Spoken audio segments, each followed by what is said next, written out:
Welcome aboard the dopamine train, where our ADHD-powered locomotive stops at every shiny thought along the tracks. I'm Obi-Wan, and with my co-host Rome, we explore various topics and see where the conversation train takes us. Welcome back to the dopamine train, where I, Obi-Wan, and my co-host Rome. Wyatt. I love it. We get a new one every time. I love it. We got Every Shannon is going to have a time. We field can't day get with an this intro. one today. Oh my god. Okay. We'll try it again. No, we just roll. We ball. No. All right. So I'm Obi-Wan, and I'm with my co-host Rome and my lovely friend Wyatt to talk about trading card games. So my first question to Wyatt is, if you could explain a trading card game to grandmamas, how would you explain it? Well, a trading card game kind of has an odd link to old school playing cards, like a stack of 52. You just cut the two jokers, and then you have a full 4 of each individual number assigned to them. And the entire goal is effectively pushing as the boundaries of your deck and what you want. So, for example, if your deck was built around hearts instead of having hearts, spades, and diamonds, what would get you as much advantage to pushing towards your win goal?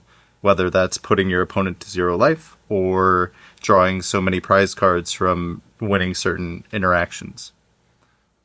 And that's about simply as that. Nice. So, in a sense, like making your own custom war deck. Yeah. Like a classic game like that. Awesome. Have you played any war back in your day, Rome? I have not, but I did have a question I wanted to ask. So a little bit before the podcast started, you mentioned that you did live streaming and you played some other games. And I'm curious, what made you decide, Wyatt, that cards that was your passion? Like that was something that you wanted to focus on specifically?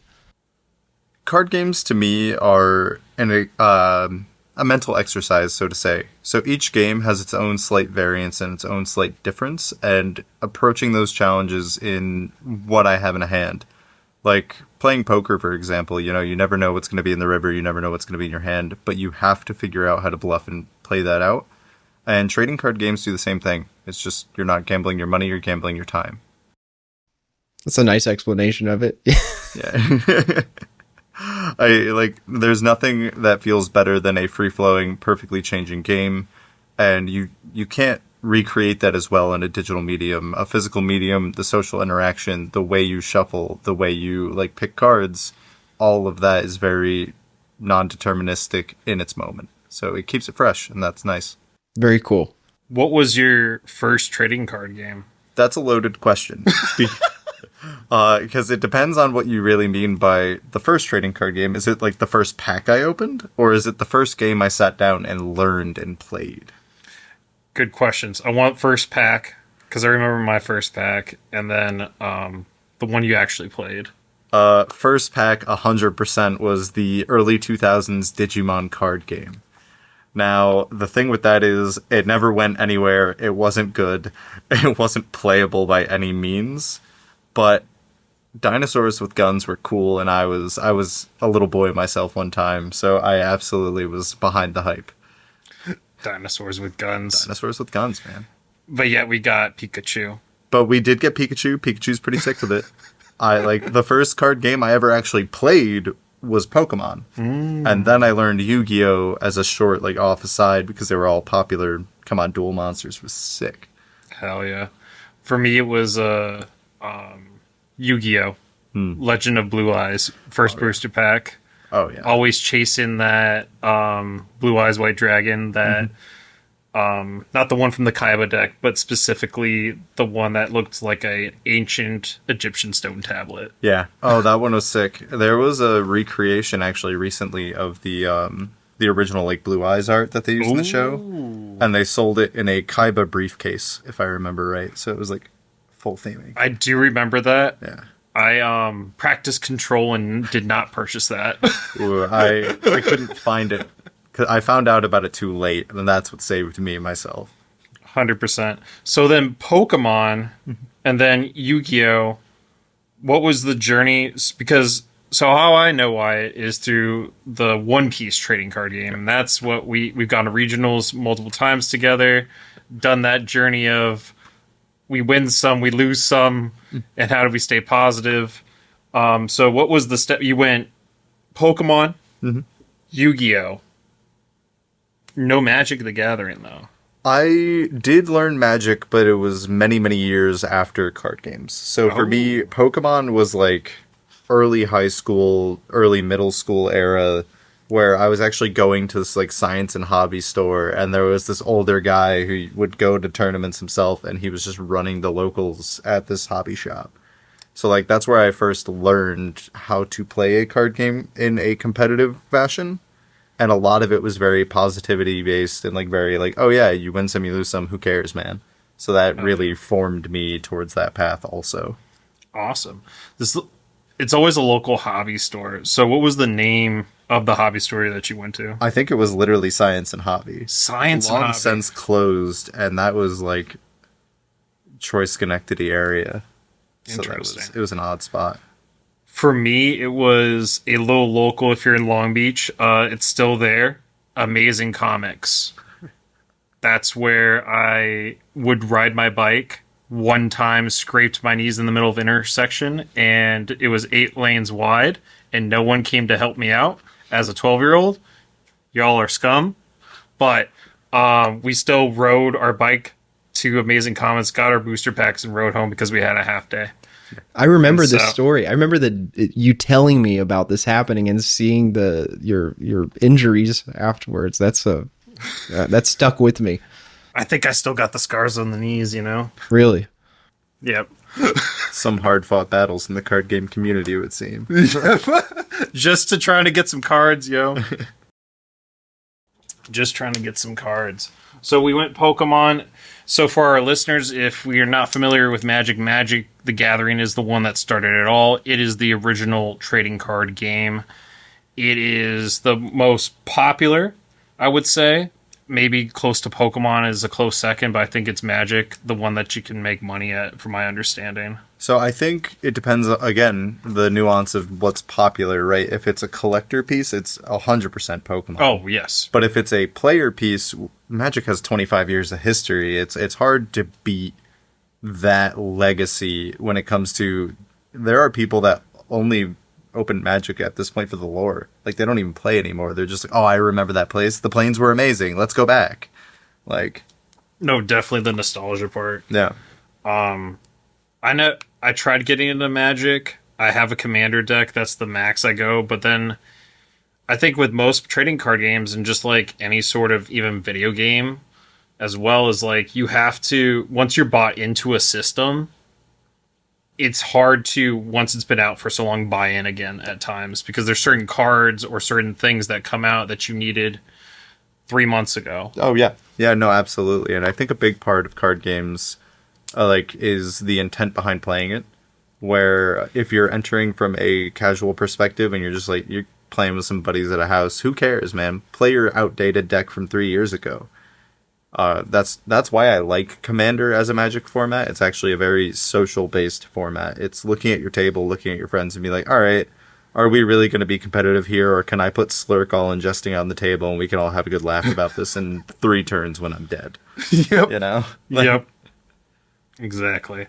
Would you? I have a question. Was there? Would you say there was a time to get into Magic or Pokemon that was like that? That was the whirlwind moment that everyone was getting into it. Is it harder now based on the decks and the cards that are available? Have any insight onto that? I think it varies a little bit by card game, but Magic as our example. The best time to get in was actually like right at the start of the pandemic in a weird sense of irony. And it's because of that, a lot of people weren't going out and doing things, but they were still finding ways to interact with like on Cockatrice or on Tabletop Simulator and on all these other alternative tools to play like digitally. There was a lot of people that played webcam games. They would just point their webcam straight at their playmat and just have a time. And the reason I say early pandemic or like pre-pandemic is the prices were a lot better then. I think people started searching for that like social outreach after the pandemic kind of started dying down and places were reopening. People missed connection and being able to interact in that way. And the industry did a great job of opening up the variants of IPs, the variants of ways to play. Like, you can walk into a game store and have 12 different card games put right in your face. I mean, the Cookie Run card game is actually really fun, and it's based off a mobile app that has a legacy much, like, comparable even to when you think of Magic, just because of the relevance of its medium and how long it's been available. Oh, really cool. Yeah. There is a store nearby. And I look inside every so often. I think I've only been once, probably with Obi-Wan at one point. But I'll see people in there playing, and that is interesting. You bring up that aspect of a lot of people were utilizing online tools, despite the fact that it's traditionally a game that you play in person. That didn't seem to slow it down in any way with the pandemic. Yeah, again, I think a lot of it turned into a social connection, and that's why like formats like Commander actually got official rule sets. Originally, they were only community-made singleton, hey, do this is fun. And it ended up getting official support because of that social aspect, and how instead of a 1 versus 1, you could have 4 people playing together, playing politics more than playing cards, and still having a great time. Now, I'm not super familiar with the rules of regular Magic, but I just want to ask, how does Commander specifically differ from a traditional game? A traditional game of Magic allows you to have a 4-of playset of any card, and you have no guaranteed card. So once you shuffle your 50 cards, that is your deck. You draw 7, and good luck, hope you find a land. Commander is... you have 100 cards. You are max 1 single copy of each card in your deck. So if I have Slurk All Ingesting, because I already dropped the name, I can't have another one. The other main difference is you may choose a legendary creature or a card that says this can be your commander as your commander, and that will permanently be available on your field. You have to cast it for its normal cost, but even if it gets removed, you can always choose to like send it right back to the command zone and just pay a little tax extra next time you play. I think it goes up by 2 mana colorless per time it dies or is bounced or wherever. However it ends up back in the command zone, it'll get replayed for just a little more. So you start off with 100. If I were to go out and buy a beginner deck, is that going to include 100 cards that I can use? If you have a command, or if you buy a precon, yes. And the nice part about precon commander decks is there are a lot of things called staples in card games. And those are cards that you generally want no matter what your deck is. So a great example of this is Command Tower or Soul Ring. They are both mana generating cards, Command Tower being a land that just says, hey, make any mana that is relevant to your deck. Just make any color, it doesn't matter. And Soul Ring is you pay 1 for it, and for the rest of the game, you can tap it for 2 colorless mana, and it accelerates it. If you don't find any lands, it doesn't feel as bad when you can still play a card every turn having that card. So it'll give you a good chunk of lands and plenty of options. So there's a lot of terminology and a lot of details and rules to unpack, and I imagine it would take a lot of just jumping into the trenches playtime to really get a general understanding of the game. So it's interesting to hear all those details from someone who understands it deeply. I think it gets very intimidating when you look at a wall of text on a card and like, this is way too much for me. And that's my running joke about like why I don't play in-person Yu-Gi-Oh! Is because I can't spend my entire turn reading a telenovela on this small card in 7-point font. But at the same time, a lot of these cards actually end up having generic effects. And for that, they use keywords. So in Bandai card games, a great example is the blocker keyword or the rush keyword.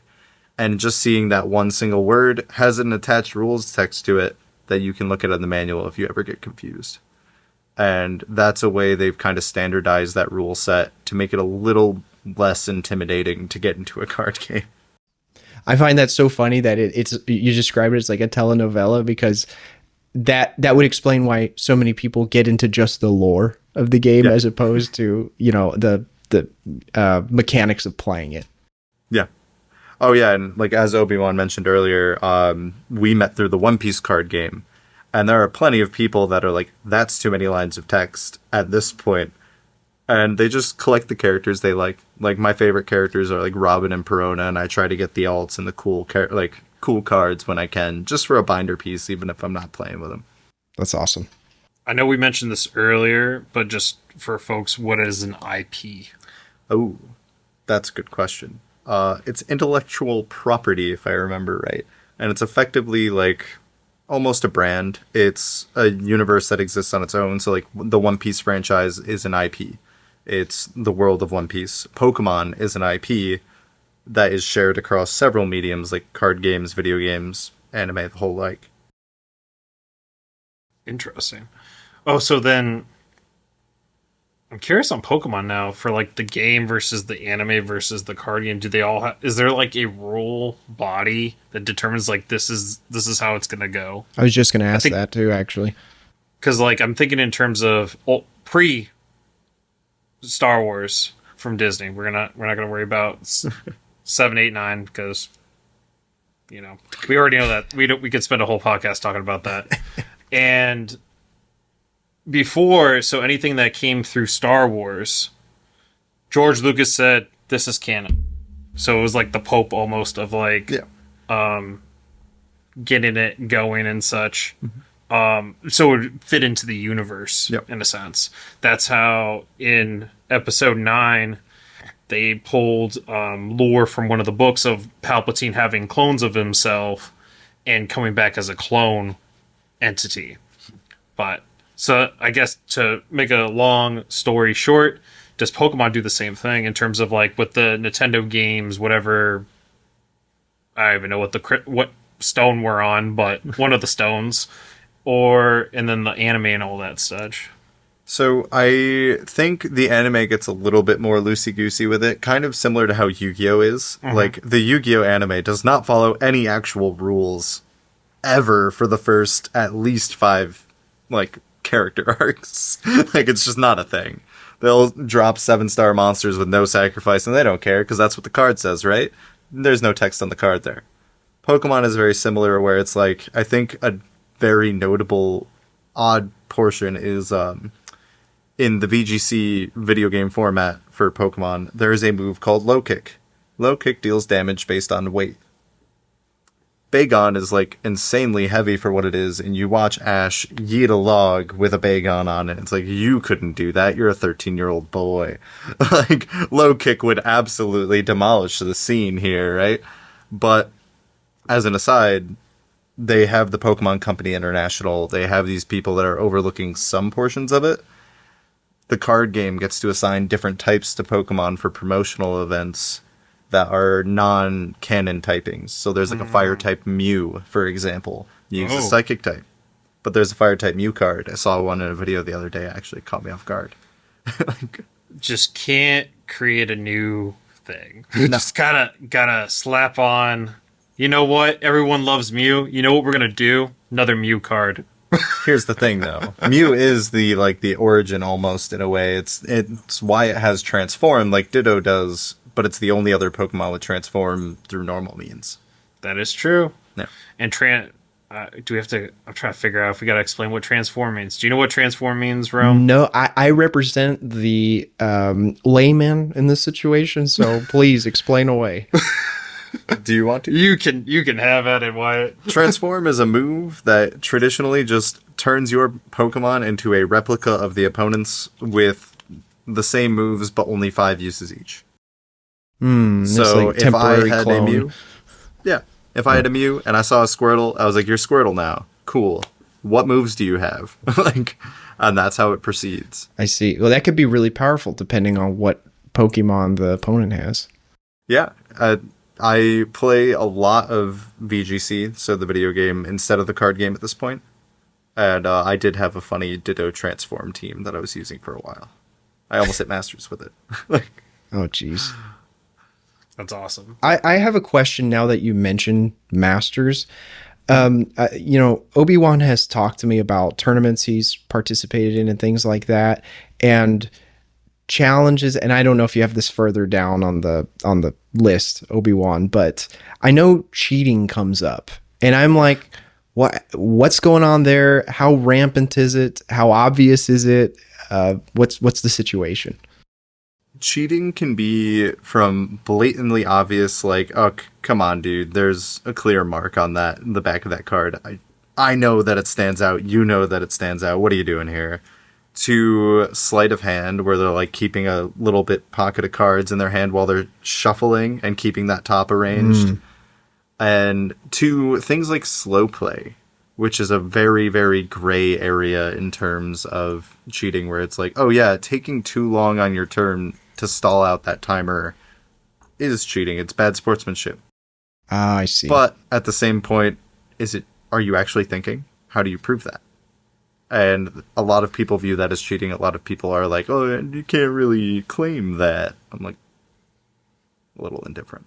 Right. It's kind of like, in Counter-Strike, the gentleman's agreement is you don't use the auto sniper or something. And once someone pulls it out, it's like, oh, well, I guess it's fair game now. Yep. Thinking of that reminds me of Dark Souls, where it's like, if you heal, I'll heal, but I won't do it first. Yeah. Okay. Yeah. And so are you guaranteed to encounter that at an event? And does it happen more at like lower levels or masters or? I think it, in an odd sense of the way, it actually happens more on that high end level. And I think there is actually a really interesting rule recently changed. And that is, previously, for context, there are stream setups at every regional. They will stream a table. It's generally from the top pool. It's a cool experience, but it's also a lot of pressure. So you're on stream, there are thousands of people watching, and you have to play your best. And on top of that, you're already in a high stakes event for yourself, Right. You used to be able to deny that. You used to be able to say, no, I don't want to stream, and they would draw a new table. Now they ask you, but it's not an ask. It's a, would you like to stream or would you like to forfeit the round? Oh, and wow. Part of this is because there have been players caught cheating on stream by the viewers. Whether that's quickly putting counter where it's like 2 1Ks, but saying you used a 2K and a 1K. Or accidentally, quote unquote, putting out an extra life with your leader to gain that sort of advantage. And the damning evidence of the digital age, they can just rewind and check it out and be like, no, you're good, you're done, you're cooked. So people were denying that. And they decided to not allow you to reject the offer. Wow. It's like having thousands of CCTV viewers all at once, security guards all at once. Yeah. And they know what they're watching. They're fans. So wow. Oh, yeah. Yeah. They are underpaid for what they do, let me tell you. Yeah, that was my question about cheating. Yeah. I wouldn't say it's very prevalent. Like, I think over the course of... How long has the One Piece card game been out? 3, 4 years? 3? I have experienced in official tournaments maybe 6 cheaters. One of them is still a little hazy in my mind where I'm like, I can't prove it. I still hold on to it, but I can't prove it. The others, I'm like, no, you did something and I either A, called you on it, or B, realized after. And it's like, that is why appreciating and communicating with judges is so important in that aspect. Because they will kind of pull that intimidation factor. They're like, yeah, go call a judge. I'm like, okay, raise your hand, yell judge, and wait a minute. Like, they'll give you your time back. There's no penalty. I'm really curious. Do some people almost... Because I have a background in I used to play Division 5 paintball, and so nice. It's a symmetrical field, and you get hit once, you're out. But it's considered cheating if you get hit and the ref doesn't see it and you wipe it off, something like that. But there are people. I don't know if it's necessarily a minority or not, but there are people who think, well, that's part of the game. That's part of the skill. If you can position yourself in a way, like there's this crazy shot of a pro player who off the break, he's diving and the shot is slowed down, breaks right on top of his gun, and mid-air he wipes it. And I'm like, and he goes on to get 2 or 3 kills, basically wins the round for his team. And a lot of people you know, a lot of people say, well, he's cheated and he shouldn't have gotten those, and others will say that was a skill that he employed during the game. And I'm curious, are there parts of the TCG community who are like, well, if you know how to shuffle the cards in a way that in your favor, or is it like just super taboo across the board? I think there are people like that. A great example of this actually was the ruling against pile shuffling. And now what pile shuffling is you take your deck and you effectively place them into even or semi-even piles. So I actually pile shuffle, and I set out 8 piles of equal cards, and 2 of those piles will have 1 extra card each. And then I do a hand shuffle afterwards to just like have a bit of a ritual, calm myself down, make sure cards aren't sticking together. Some people will stop after the pile step. And the thing with that is you can count those cards. You know what like if you're taking your time with it, you know how your deck is laid out, and that's an unfair advantage. And so recently there was a ruling where that is not sufficient randomization. You must do another shuffle. They'll even accept you making a big puddle of cards and like brushing them around a bit and like just cramming them into a stack over a pile shuffle. Yeah, that would be me. I'm afraid to go to any table in Vegas because I'm going to be like, the cards are going to be flying all over the place. Oh, I've dropped many a cards at my tournaments, let me tell you.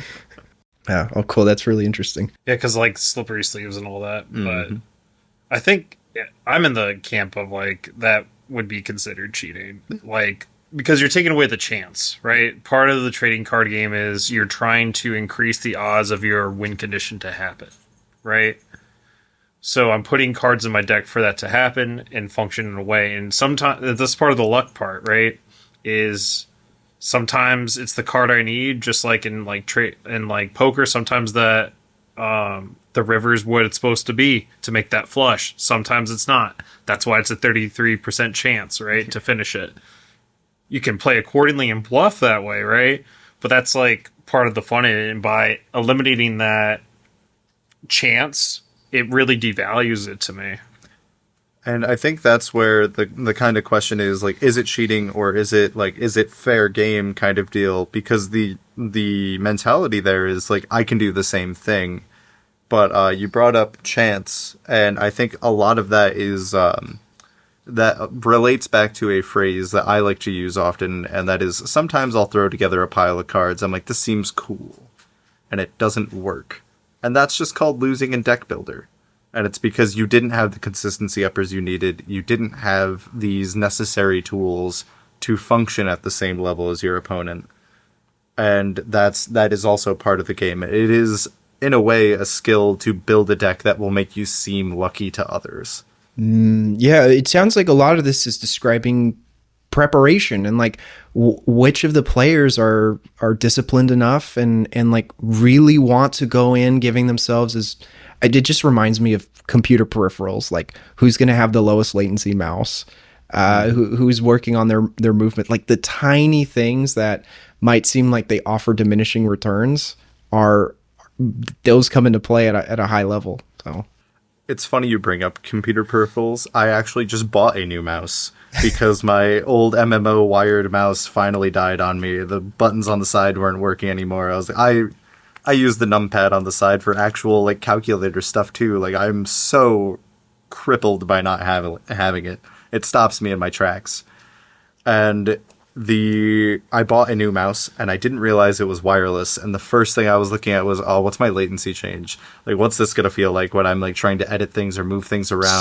Same way. Like if I don't have the program and it's all dialed in, like I have, I don't know if you guys can see this. It's a Wu-Ting keyboard and it's a Hall effect. So like I go in and I make sure that it's depending on the profile, right? If I'm typing, I don't want it to be super sensitive, but the lowest latency possible. Totally get you. Totally get you. Yep.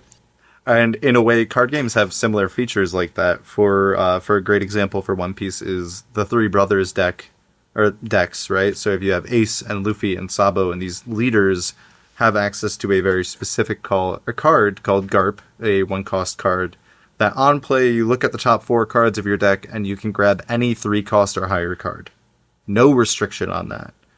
And that is a hand refinement card that, like, if you're playing one of those leaders, you're running that card because it's an optimization step, because it's a good card.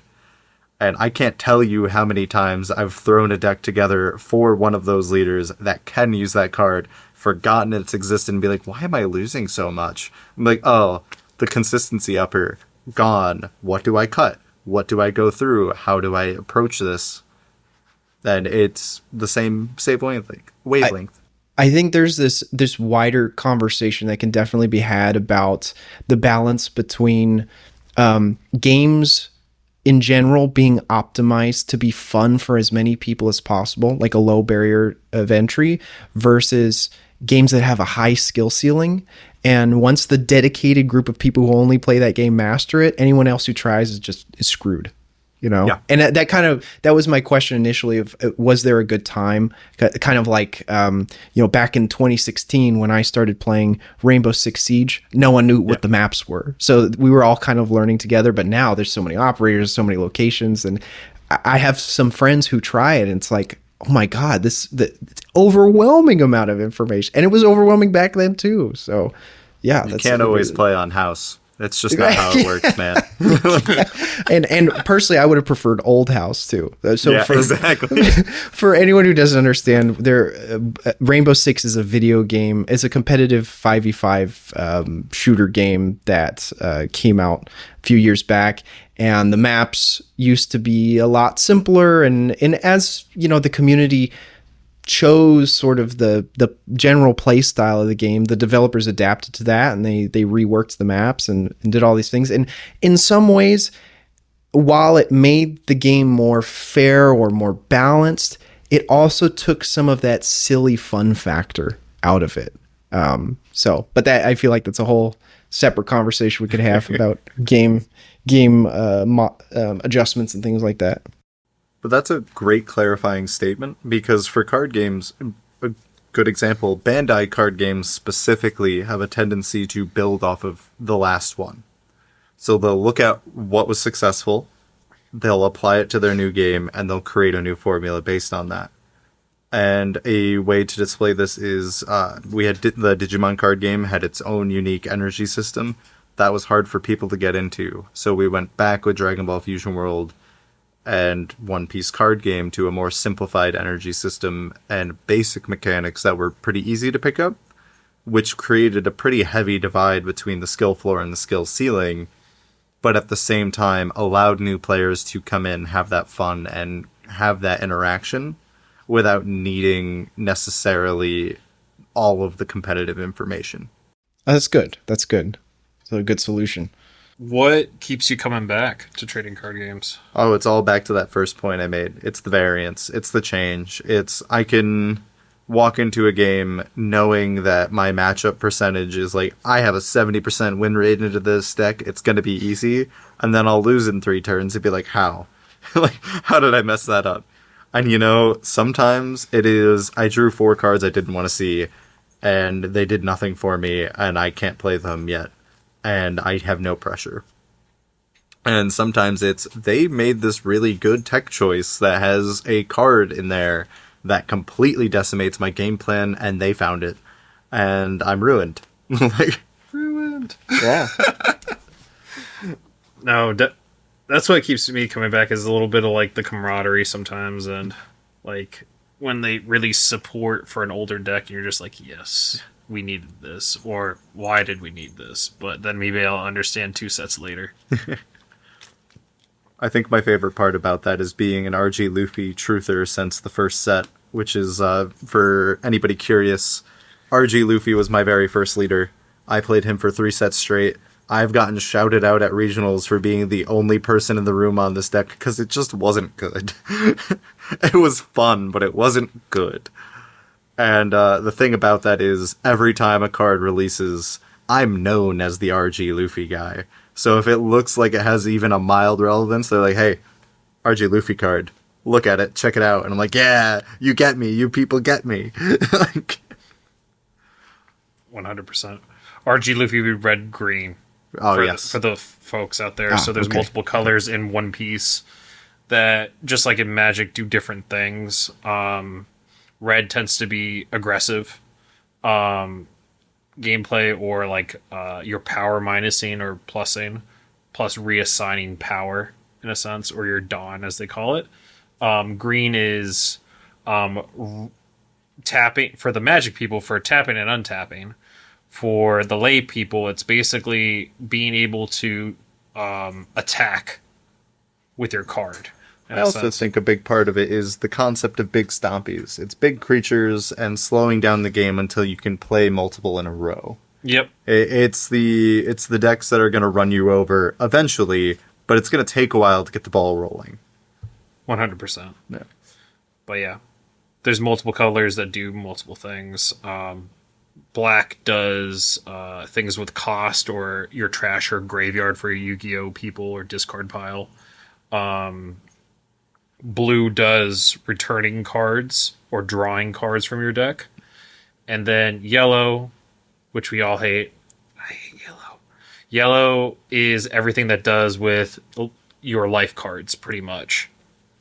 So the reason why it's annoying for some players, like myself, is that life was supposed to be a thing of chance that would happen. And yellow says, you know what? We're going to actually tell you what's going to happen. And you get to plan it and not let your opponent know.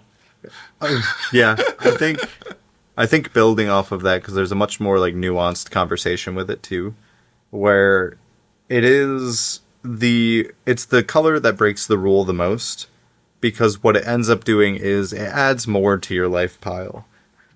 There's, I think, one other card outside of yellow that can do that, and it's so heavily restricted for good reason. Yep.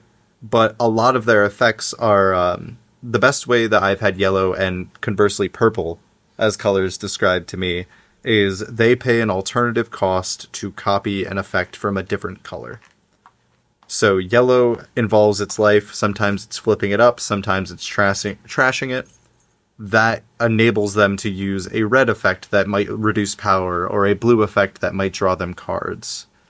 Whereas purple, it deals with the max energy situation. So there's this concept called ramping, and that is the process of adding additional energy that you shouldn't have yet. That also comes with deramping, which is removing your max resource, so you have to rebuild that up to also copy the effects of other colors. So it's an alternative additional cost that should assist with that, with replicating other options.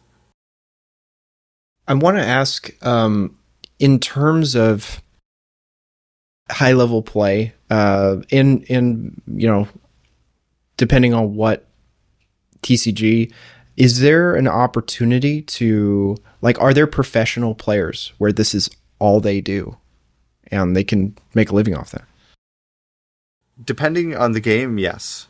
And I think a great example is, once again, One Piece. It has gotten so popular, not only the card game, but also the IP in general, due to pop culture influences, due to political relevance, even in certain areas. There is a lot of traction in the game, and that is why our prize cards are worth so much money. And that is ultimately something that is shared across many Bandai games, depending on popular IP. So I actually have a friend that had played in Dragon Ball Worlds for their original game, and he had won a prize card. I think all of the players at Worlds got together and they're like, what is our effort to get here worth? What is the community willing to pay? And then they all listed for some obscene amount. I think it was like 16 grand or something for their prize card. And the harsh truth is, the variance is terrifying. I don't think I would have it in me to try to be a professional player in these games. But in a way, it's no different from poker and professional poker players. You are still gambling on the amount of money you will be ending up with. And even the top 64 cards go for a few $100 at least. So it's like, you still have a good amount of chance to make some sort of money. I know people that will go to tournaments, win a prize, sell it off, that paid for their trip, and it was like a vacation. And then they got to just like hang out and have some extra pocket change for a nice dinner or something. And I have friends that have been like, I sold my cereal Luffy for $10,000. Can you walk me back to the hotel with all of this money so I don't get robbed? And it's like, I guess. Like, thanks for showing off. Wow. Yeah, that's and I imagine there's probably some a lot of people who make an income from creating content about the card game or have sponsors or something like that. So Oh, absolutely. Sponsors I haven't seen as relevant on like people's playmats and stuff, but sponsors have been relevant in the content creation screen. So, right. for example, there is Eggman Events has some sponsor kind of connections with other creators where they reference each other and help out. The One Piece Sim, the unofficial one, has links to both resources for One Piece and also like coaching sessions from professional players that pay to advertise in those spaces. So there are many alternative income options for card games because the social boom and the experience and the like the desire for collection, or even some people pay for the chance or play for the chance for pay. They'll go for the prize money. They don't care about the IP, but they're fine with the competition and they think they got a shot, so they jump at it. yeah, and there's tons of opportunities from either working the event or if you have a store nearby and you work there, that just to be surrounded by that atmosphere, and you never know who you're going to meet at a potential event. So yeah, thanks. That makes a lot of sense. What do you hate about trading card games? I think people forget that it is a game. I think people let the money and the potential like valor almost for winning really stop them from sitting there and be like, am I having fun right now? And like, I am a very competitive person naturally. I strive to excel in any kind of game I'm playing, whether it be a fighting game or a trading card game or a MOBA. I will take the time to read up and try to be good at it, because that's what I enjoy, is the optimization step. I met my people, so I continue. Preach. Yeah. But I think the thing I hate the most is the way people are driven to like cheat or be bad sports in general. Is like, we are all here for the same purpose right now, more or less. It is to play this game. If you can't sit there and bond over the IP, be pleasant. Take a shower. Like, general courteous stuff. Like, You're gonna get some pushback with that one. Oh, hey, listen. I won't drop any specific IPs, but I've got my opinions. When the game store has wipes for deodorant in the bathroom, you know what's up. Hey, man, these summer days are hot and brutal. I would be lying if I haven't been tempted to take one or two now and again. You always have to have an emergency wipe. I definitely have one in my backpack. So that's what we hate. I hate that. For me, it's like hating the cheating. Bro. Because like my thought is, you cheat here. Where else are you cheating? Everywhere. Because everywhere, right? Like, is this like friendships, relationships? Because for me, it's like one instance, how many? Yeah. Because usually 2 things, maybe 3 if we're lucky. Rule of 3 would say 3, but that's just me. That's for me is the cheating part. It's like why it takes away the sportsmanship. There's so many media out there where somebody like, I think it was even One Piece. There's a huge fight between Katakuri and Monkey D. Luffy, and one of the people on Katakuri's side like cheated in the fight because it was a duel between them. Like shot Monkey D. Luffy and wasn't able to block a super big attack. He walks up to that same person and then takes the spear he's holding and stabs himself. He said, "Do you think that was funny?" So, very much like in the Katakuri aspect of like, just be better. Why you have to cheat if you just can't be better, It's kind of like with golf. Sometimes certain clubs will use pine tar on their club itself to make it more adhesive so they can swing better and have a better shot actually, versus working on your fundamentals just go every day after work, bro. Swing your club 30 minutes, dude. You got this. You'll get better. I promise. I feel like I just had this conversation with a friend of mine where we had talked about this concept of competitive players in casual spaces. And there are competitive events and there are casual events, and both of those are fine, separate or together. It doesn't matter. But when people start getting upset at competitive players for wanting to be in casual spaces and play casually because they have that fundamental, it's like if you are complaining to the level that you are upset, like viscerally upset at these people, take the time and invest that in your hobby. If you want to show up and have a free win, play against a bot. Like, I don't know what to tell you, you know? You have to be willing to accept that there are better people than you at the game, while also still finding the joy and pleasure in playing the game. And I think actually this ties into a funny story of mine from a regional, which is we had a prolific cheater at our tournament. Everybody was aware of it. I love that term, prolific. Yeah, he had been caught and no prizing confiscations at multiple events, and they could not ban him.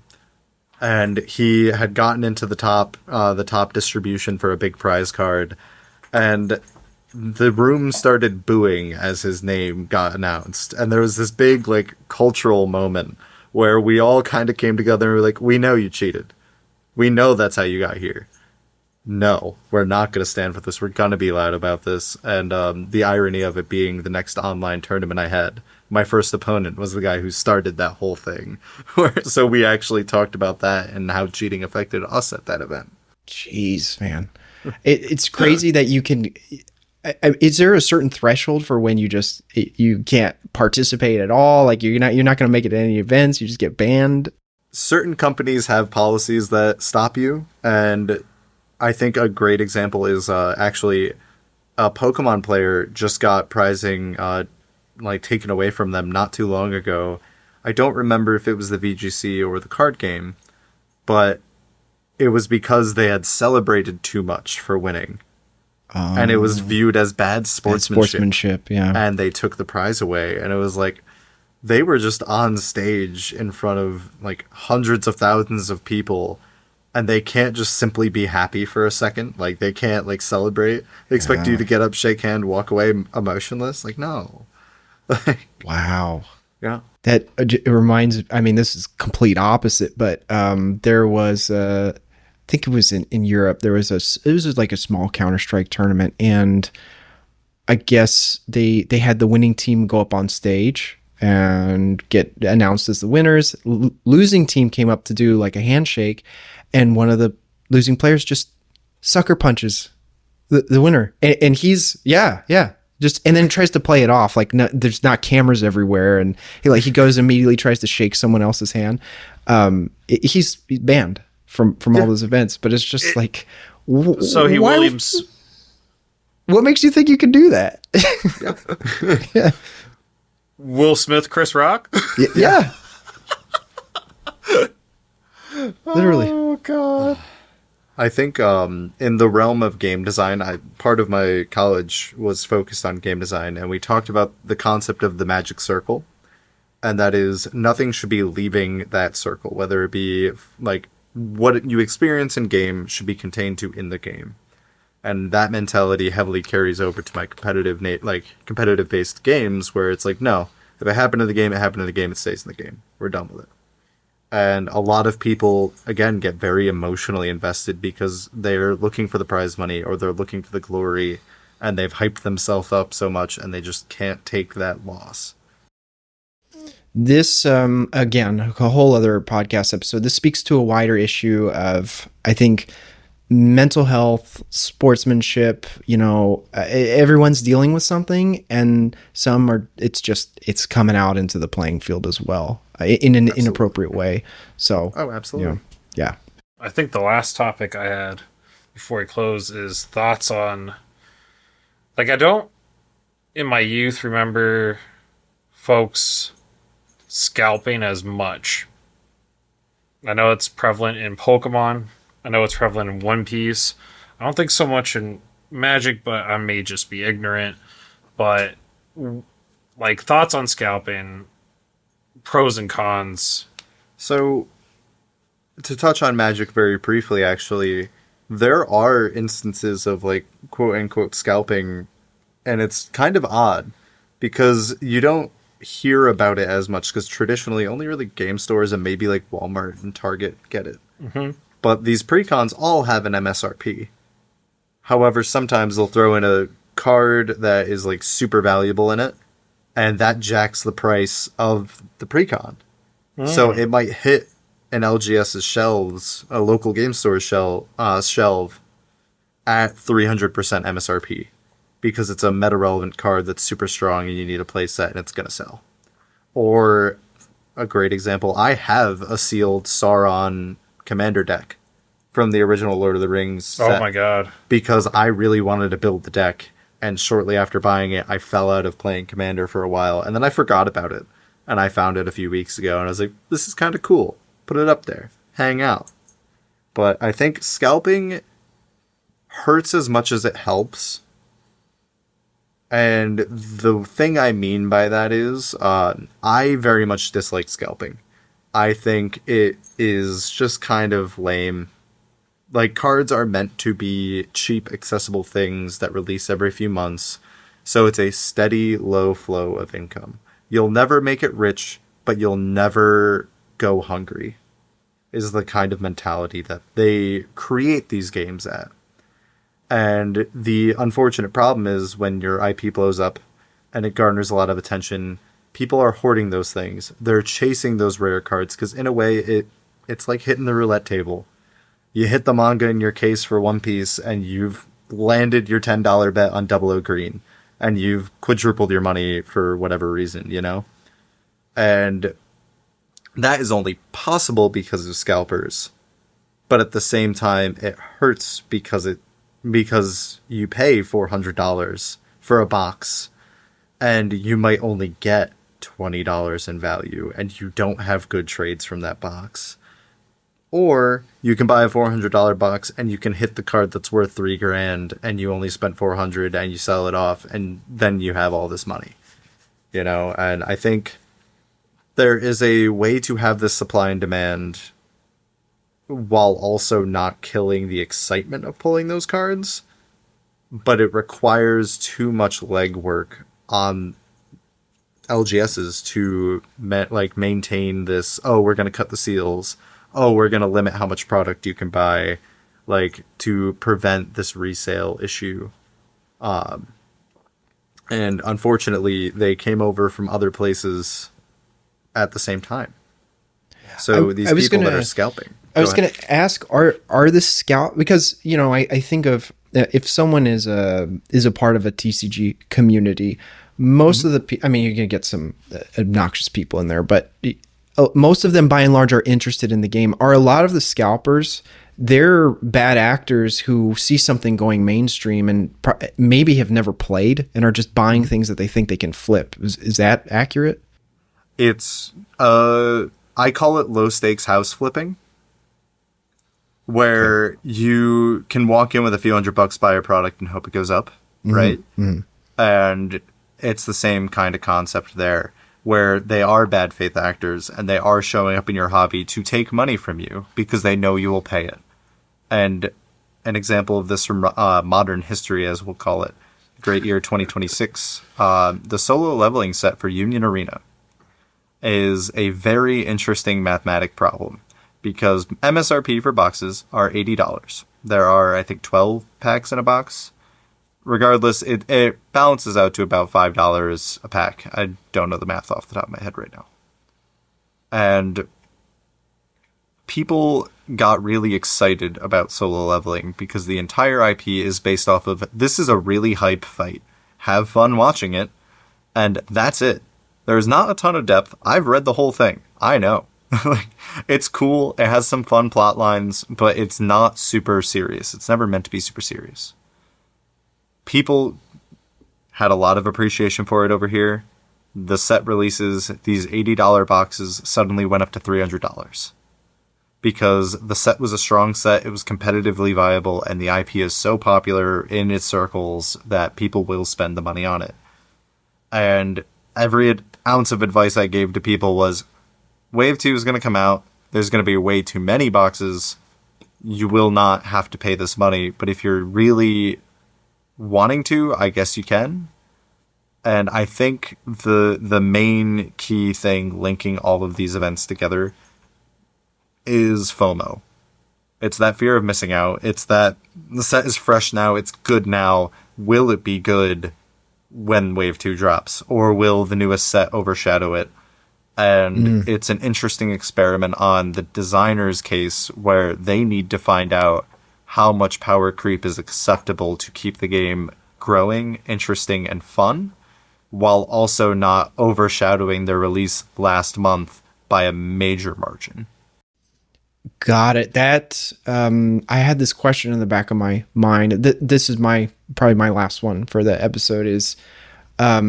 Is meta determined primarily by how cards stack up against the last released, or is it more so based on new rules implemented by the IP?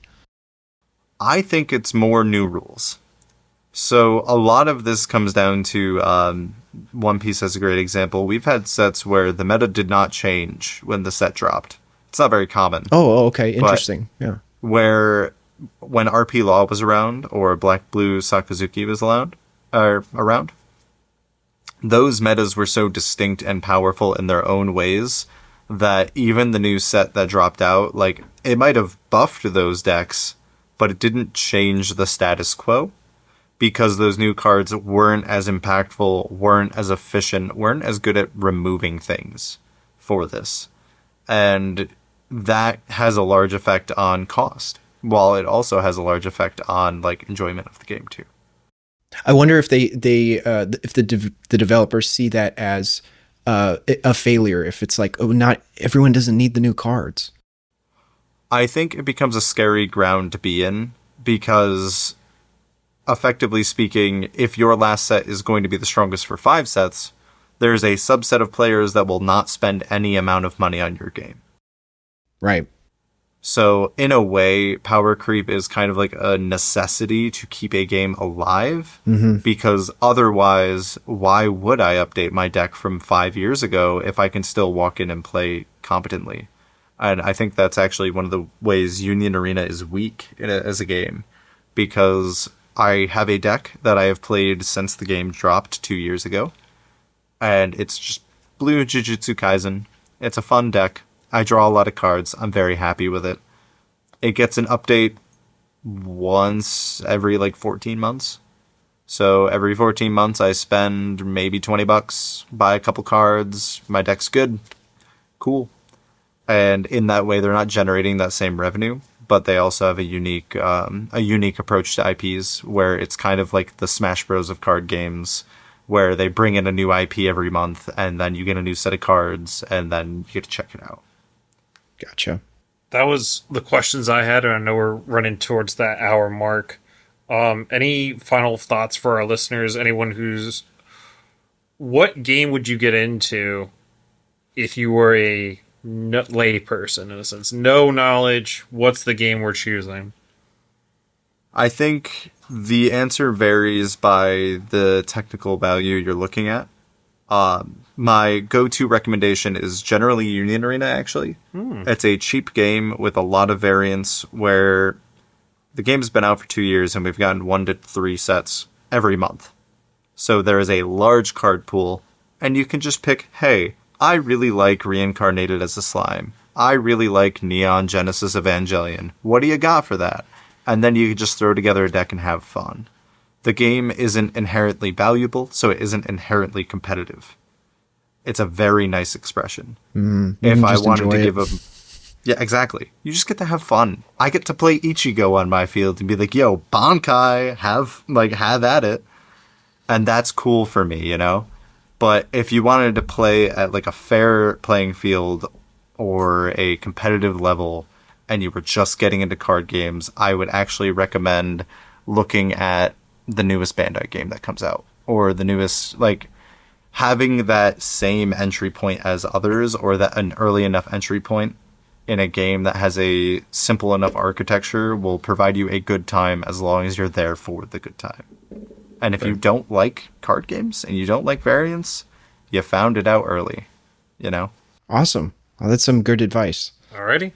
I don't have any more questions. Do you have any lingering ponderings, wanderings, Rome? No, I mean, honestly, this is a topic that I don't have very much knowledge in, and I became curious about things as a result of listening to you talk, Wyatt. It was a real pleasure, and thank you. It was really, really awesome to have you on today's episode.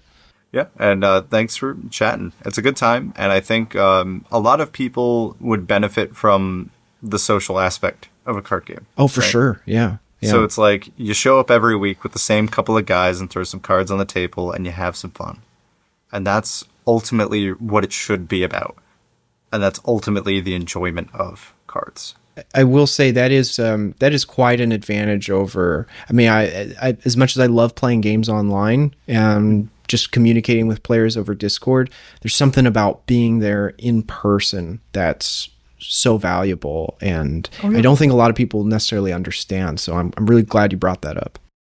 I think a lot of people lose sight of the enjoyment and the actual physical connection with people, and all I can say to that is I don't think I've been at an official tournament and not shaken my opponent's hand at the end and said, great game, or had a fist bump, or like, hey, good luck, man, like, it's great talking to you, like, keep it up, man, keep up the spirits.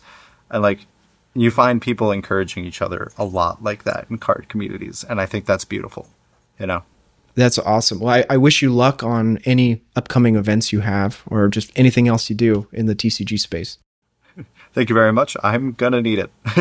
I'll break the curse of 5 wins, 4 losses eventually, but it's not today, that's for sure. Do better than I do. It's usually the 6 losses, 4 wins for me, so... We have our fun. All good. Well, thank you, Wyatt, for coming out today. Really do appreciate it. If you saw my cat earlier, yes, her name is Nico Robin. Gotta give the call out because you're going to see it anyway. Rome, thanks for doing all the technical in the background as always, and excited for our next guest as well. And if you ever want to come back on the show, Wyatt, and talk about TCG or anything like that, more than happy to have you. Sounds good to me.